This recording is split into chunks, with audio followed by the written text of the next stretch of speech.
नंदिनी रसोई में चाय बना रही है। अम्मा जी दरवाजे से प्रवेश करती हैं। नंदिनी को देर से उठने या चाय में चीनी कम ज्यादा होने पर अम्मा जी का पहला और कड़क ताना। नंदिनी का डर से सिहर जाना और चुपचाप सिर झुकाकर काम करते रहना। रात का खाना खाने के बाद नंदिनी का पति उसे सांत्वना देता है।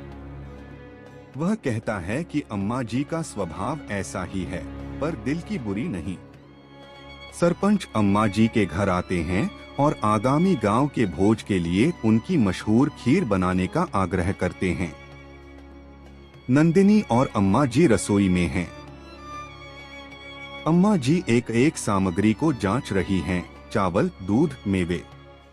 वह हर चीज पर नंदिनी की कमियां निकालती हैं, जैसे चावल ठीक से नहीं धोया, मेवे सही से नहीं काटे।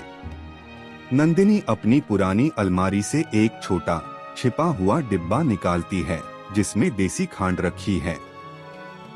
यह खांड उसे अपनी माँ ने दी थी। खीर बड़े बर्तन में पक रही है। अम्मा जी आंखें बंद करके पुरानी परंपरा के अनुसार अंदाजे से शक्कर डालती हैं।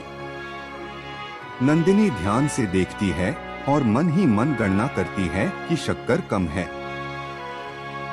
अम्मा जी उसे सिर्फ धीमी आंच पर खीर चलाने का निर्देश देती हैं। बाहर से सरपंच का आवाज लगाना।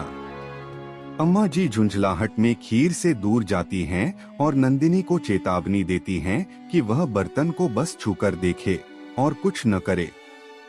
उनका बाहर जाना। नंदिनी खीर को चखती है। वह जानती है कि स्वाद फीका है। वह स्वाद को बचाएगी, चाहे अम्मा जी बाद में डांटे। नंदिनी जल्दी से अपनी छिपी हुई खांड का डिब्बा लाती है।